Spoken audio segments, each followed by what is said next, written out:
చూసారా ఎంత బాగుందో కూర. ఏం కూర చెప్పండి ఇది?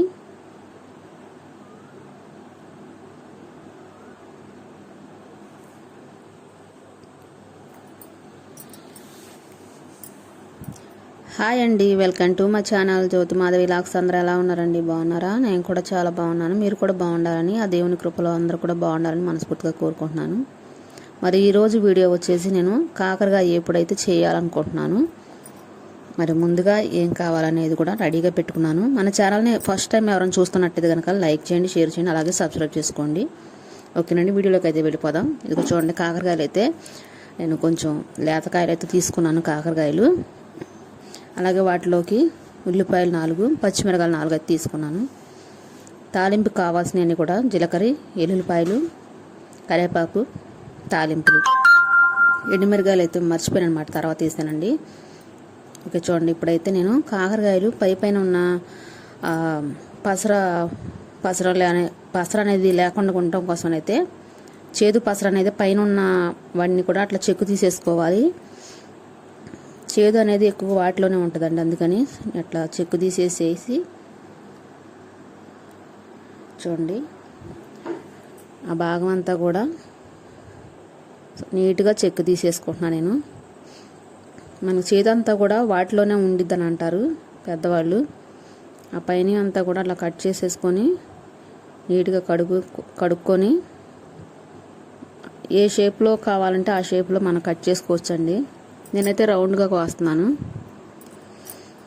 అట్లా అన్ని కాయలు కూడా మనం అలాగే కోసుకోవాలి. మీకు గింజలు ఉండటం ఇష్టం లేకపోతే మనం గింజలు అయితే తీసేసుకోవచ్చు. కొంతమందికి గింజలు ఉంటే చాలా టేస్ట్గా ఉండిద్ది అన్నమాట. తినేటప్పుడు పంటి కింద తగులుతూ ఉంటే అసలు చాలా బాగుండిద్ది. తింటుంటే తాలింపు గింజలు మనం ఎంత ఇష్టంగా తింటామో అట్లా తగులుతాయి అన్నమాట మన అన్నంలో తింటుంటే. అట్లా కొంతమందికి ఇష్టం ఉండిద్ది, కొంతమందికి అయితే ఇష్టం ఉండదు. ఇష్టం లేని వాళ్ళైతే తీసేసుకోవచ్చు. నేనైతే గింజలు అనేవి ఉంచేసాను, కాకర గింజలు అనేవి. అవి కూడా లేత గింజలన్నీ, బాగా ముదిరిన గింజలు కాదు. కాయలన్నీ కూడా అలా కట్ చేసి ఒక గిన్నెలోకి అయితే తీసుకున్నాను. చూడండి, గిన్నెలో తీసుకున్నాను కదా. ఇప్పుడు వీటిలో బాగా చేదు ఉండకుండా చిన్నపిల్లలు కూడా ఇష్టంగా తినేలాగా చేసుకోవాలి. చేదు అనేది లేకుండా ఉండాలంటే కొంచెం లైట్గా కొంచెం పసుపు తీసుకొని అందులో అలాగే కొంచెం ఉప్పు కూడా వేసుకొని చూడండి, కొంచెం అంత వేస్తే చాలు. మనం తీసుకున్న ముక్కలను బట్టి ఉప్పు అనేది వేసుకోవాలి. తర్వాత అవన్నీ కూడా ఇట్లా కలపాలన్నమాట. ఉప్పు అనేది తగిలితే కాకర ముక్కల్లో అనేది రసం అనేది బయటకు వచ్చింది కదా, అలా కలిపి మనం ఒక 10 నిమిషాల పాటు మూత పెట్టేసుకొని పక్కన ఉంచేసుకోవాలి. ఉంచేసుకున్న తర్వాత మనం ఉల్లిపాయలు, పచ్చిమిరకాయలు ఉన్నాయి కదా, అవి అయితే నేను కట్ చేసుకొని ఒక ప్లేట్లో అయితే పెడుతున్నాను. చూడండి, ఉల్లిపాయలు సన్నగా తరుక్కోవచ్చు, లేదంటే పొడుగ్గా కూడా అట్లా కట్ చేసుకోవచ్చు అనమాట. ఉల్లిపాయలు ఎక్కువగా ఎందుకు తీసుకున్నానంటే చేదు అనేది కొంచెం తగ్గిద్ది అనమాట. ఉల్లిపాయలు ఎక్కువ వేసుకుంటే బాగా చేదు ఎక్కువగా ఉంటే తినలేరు కదండి. అందులో చిన్నపిల్లలు కూడా ఉంటారు, వాళ్ళు కూడా ఇష్టంగా తినాలంటే మనం కొంచెం ఉల్లిపాయలు ఎక్కువ వేసుకుంటే చేదు అనేది ఉండదు అనమాట. దానికి తగ్గట్టుగా మనం ఈ విధంగా ముందుగా నానబెట్టుకున్నాను కదా, ఉప్పు వేసేసి ఆ ముక్కలు అనేవి ఇట్లా కలపాలి. గట్టిగా నలుపుకుంటూ చేతితో ముక్కల్ని ఇట్లా నలిపితే వాటిలో నుంచి కాకర పసర అనేది బయటకు వచ్చేసిద్ది. చూడండి ఎలాగొచ్చిద్దో మీరే చూడండి. ఎక్కువ చేదు లేకుండా తినాలంటే ఇట్లా చేయొచ్చు. కానీ షుగర్ పేషెంట్లకు అయితే చాలా మంచిదండి. అసలు అలా చేయాల్సిన అవసరం ఉండదు అనమాట. ఎంత చేదు ఉంటే వాళ్ళ ఒంటికి అంత ఆరోగ్యం అనమాట. షుగర్ పేషెంట్లు అయితే పసరే తాగేస్తారు, పచ్చికాయలు పసరే తాగుతారనమాట. వాళ్ళకి ఈ కూర చేసి పెట్టాలంటే ఇలాగా మనం పసర అనేది పిండాల్సిన అవసరం ఉండదు.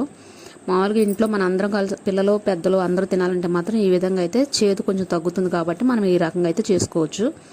అదే షుగర్ పేషెంట్లకు అయితే ఇలా అవసరం లేదండి, మామూలుగా పిండి అవసరం లేదనమాట. వాళ్ళకి ఎక్కువ చేదు తగలాలి కాబట్టి కాయలు అలా కోసుకొని కూర వండేసుకోవచ్చు.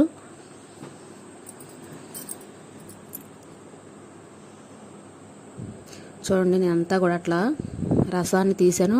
ఒక టీ గ్లాసుకి అయితే వచ్చిందండి పసర అనేది. ఈరోజు ముందుగానే మా పిల్లలైతే నువ్వు కాకరకాయ కూర వండుతున్నావా, అమ్మో చేదుగా ఉండిద్ది వద్దన్నారు. నేనైతే అలా కాదు, నేను చక్కగా చేస్తాను, మీరు తినండి, ఎంతో టేస్ట్గా ఉండిద్ది. లైట్గా ఉండిద్ది కానీ మరీ అంత చేదు ఉండదు. కొంతమంది అయితే బెల్లం వేస్తారండి. బెల్లం వేస్తే మరి తీగా ఉన్నా కొంతమందికి నచ్చదు ఆ టేస్ట్ అనేది. ముందుగా మా ఇంట్లో అయితే తీపి అనేది ఇష్టపడరు. కూరలో బెల్లం వేయటం కానీ సాంబార్లో బెల్లాలు వేయటం ఇలాంటివి ఇష్టపడరు అనమాట. అందుకే కాకరకాయ కూరలో కూడా బెల్లం అనేది తీసుకోలేదు.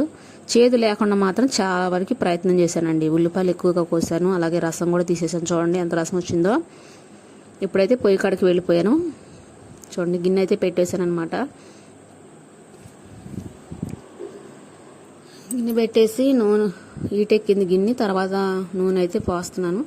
నూనె కూడా మనకు కొంచెం ఎక్కువే తీసుకునిద్ది, మామూలు కూరల కన్నా కూడా ఎక్కువ పడుతుంది అనమాట. ఎందుకంటే ముక్కలో నూనెలో వేగాలి కదండి, అందుకని మనం కొంచెం నూనె ఎక్కువ తీసుకుంటాం. అలాగని బాగా నూనె ఎక్కువగా ఉండేలాగా తీసుకుంటే మనం భోజనం చేసినప్పుడు ఎక్కువగా నూనె ఉండిద్ది కూర అంతా కూడా. అప్పుడు మనకి అట్లా నూనె ఎక్కువ తిన్నప్పుడు బాగా ఎక్కువ మంచి వాటర్ అయ్యిద్ది అనమాట తాగటానికి. అలా కాకుండా కూరలో కొంచెం చూసుకొని వేసుకోవాలి నూనె అనేది. నేను చూడండి తాలింపులకి రెడీగా పెట్టుకున్నాను కదా. చూడండి ఎండుమిరగాయలు, అలాగే కరివేపాకు, ఎల్లుల్లిపాయలు, జీలకర్ర మొత్తం రెడీ చేసుకున్నాను. ఇప్పుడు నూనె అయితే ఏడైన తర్వాత ఇది ఒక్కొక్కటిగా నేను వేస్తాను. చూడండి ఎల్లుల్లిపాయలు అనేది మనం కొంచెం నలుపుకోవాలన్నమాట, మరి కాయలుగా వేయకూడదు. నేను పప్పు గుత్తితో కొంచెం పైన అలా కొట్టానమాట, ఈ కొంచెం విడిపోయినవి అట్లా వేస్తున్నాను. మంచి స్మెల్ అవేనండి కూరకి. తర్వాత తాలింపులు వేస్తున్నాను.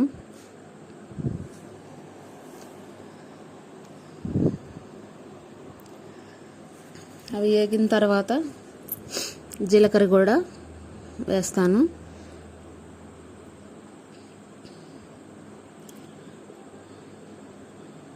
చూడండి జీలకర్ర అయితే వేస్తున్నాను నేను.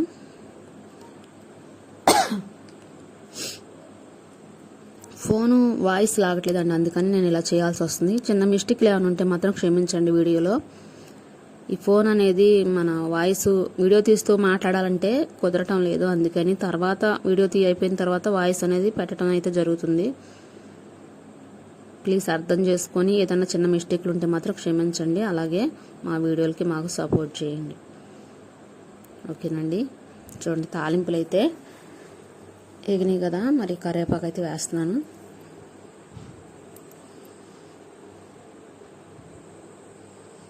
అవి కూడా మంచిగా ఏగి మంచి స్మెల్ వచ్చిన తర్వాత కాకరకాయ ముక్కలు అనేవి వేస్తున్నాను. చూడండి ముందుగా ఉల్లిపాయలు ఎందుకు వేయలేదంటే, ముందు ఇవి నూనెలో బాగా వేపుకోవాలండి. ఉల్లిపాయలు ఎప్పుడైనా సరే ఉల్లిపాయలు ముందుగా వేసేసి తర్వాత వేస్తే కాకరకాయలు నూనెలో మగ్గేసరికి ఉల్లిపాయలు మొత్తం మాడిపోతాయండి. అందుకని మనం ఉల్లిపాయలు ముందుగా వేయకుండా కాకరకాయ ముక్కలు అనేవి ముందుగా వేసుకొని అలా నూనెలో మగ్గించుకోవాలి. కొంచెం సెగబెట్టుకొని మనం దగ్గరుండి అట్లా చేసుకుంటే త్వరగా మగ్గుతాయి అనమాట. మనం ఏదైనా పనిలో ఉంటే మాత్రం సిమ్లో పెట్టుకొని అట్లా కలుపుకుంటూ ఉండాలి. చూడండి నేనైతే దగ్గరే ఉండి బాగా నూనెలో వేపుకున్నాను. చూసారు కదా, ఈ రకంగా మగ్గిపోయిన తర్వాత ఇప్పుడు మనం ఉల్లిపాయలు అనేది వేసుకోవాలి.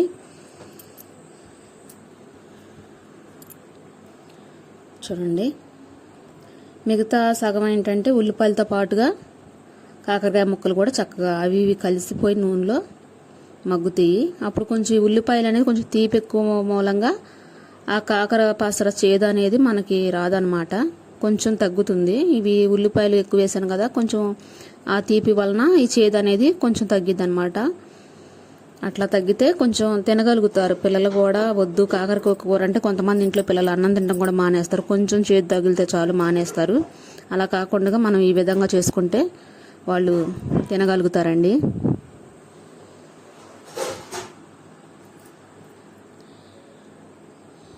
చూడండి నేనైతే ఇప్పుడు సిమ్లో పెట్టేశాను. కొంచెం లైట్గా ఉప్పు వేసుకుంటే మనం ఉల్లిపాయలు వేసిన తర్వాత లైట్గా ఉప్పు వేసుకున్నాం అనుకోండి, వాటిలో ఉన్న నీరు అనేది త్వరగా వచ్చేసి త్వరగా మగ్గటానికి కొంచెం అవకాశం ఉండేది అనమాట. నేను అందుకైతే కొంచెం ఉప్పు వేసేసి అలా తిప్పుతూ ఉన్నాను. మూత పెట్టేసుకున్నానండి. చూడండి ఎలా మగ్గిపోయిందో చూసారు కదా. ఇప్పుడు చక్కగా ఉన్నదన్నమాట, చాలా బాగుంది. చూడండి మొత్తం ఉల్లిపాయలు మగ్గిపోయినాయి, అలాగే కాకరకాయలు కూడా చక్కగా నూనెలో మగ్గినాయి. ఇప్పుడు మనం ఉప్పు, పసుపు, కారం ఇలాంటివన్నీ కూడా వేసుకొని మంట ఇదే సిమ్లో పెట్టుకొని తగ్గించుకొని పెట్టుకోవాలండి. మంట తగ్గించి పెట్టుకున్న తర్వాత ఇవన్నీ వేసుకొని ఒక 5 నిమిషాలు అలా తిప్పుకుంటే కూర కంప్లీట్గా అయిపోయినట్టేనండి. చూడండి ఎంత కలర్ఫుల్గా వేడి వేడి అన్నంలో తింటుంటే ఎంత బాగుండిద్దో. కాకరకాయ అంటే ఇష్టపడేవాళ్ళు ఈ కూరను చూస్తే వెంటనే ఇప్పుడు చేసుకొని తినాలనిపించింది అనమాట. మీకైనా కూడా నాకు చేస్తుంటేనే అలాగ అనిపించేసింది. వెంటనే వేడి వేడి అన్నం వండేసుకొని తినాలనిపించింది. నేను అలాగే చేశాను అనమాట. చూడండి, ఈ కూర అయిపోయిన వెంటనే ఆ పొయ్యి మీద అన్నం కూడా పెట్టేసుకున్నాను. ఎందుకంటే వెంటనే వేడిగా తినాలనిపించింది. నాకైతే చేసేటప్పుడే నాకు తినాలనిపించేసింది. ఓకేనండి, వీడియో నచ్చితే కంపల్సరీ లైక్ చేయండి, అలాగే షేర్ చేయండి, కామెంట్ కూడా చేయండి. చూడండి, కూర అయితే రెడీ అయిపోయింది. నేను స్నానం చేసేసి అయితే నేను ఇప్పుడు రెడీ అయిపోయాను అనమాట. టేస్ట్ చూడడానికి అయితే అలాగే మీకు చూపించడానికి అయితే రెడీ అయిపోయాను. అన్నం అయితే పెట్టుకున్నాను, వేడివేడి అన్నం అయితే పెట్టేసుకొని చూడండి, చూస్తారు కదా. ఇప్పుడు తింటుంటే మనకి కాకరకాయ ఉన్న గింజలు తగులుతుంటే పంటి కింద ఎంత టేస్ట్గా ఉండేదంటే నాకైతే చాలా ఇష్టం అండి కాకరకాయ కూర అనేది. కానీ మా పిల్లల వల్ల నేను పెద్దగా చేయను అనమాట, ఎప్పుడో ఒకసారి చేస్తాను. ఓకేనా, అది ఈరోజు కుదిరింది నాకు. చాలా బాగుందండి కూర అయితే. ఉప్పు కారం కూడా అన్నీ కరెక్ట్గా సరిపోయాయి అనమాట. చూడండి, మధ్య మధ్యలో అలా తాలింపు గింజలు తగులుతుంటే అదొక టేస్ట్ అనమాట కూరలో. ఓకేనండి, మరి ఈ వీడియో నచ్చితే లైక్ చేయండి, షేర్ చేయండి, అలాగే సబ్స్క్రైబ్ చేసుకుంటూ మాత్రం మర్చిపోవద్దు. అలాగే మన ఛానల్ని సపోర్ట్ చేయండి, మా వీడియోలకు సపోర్ట్ చేయండి. ఓకేనండి, మరి రేపటి వీడియోలో మళ్ళీ కలుద్దాం. అంతవరకు బాయ్ అండి.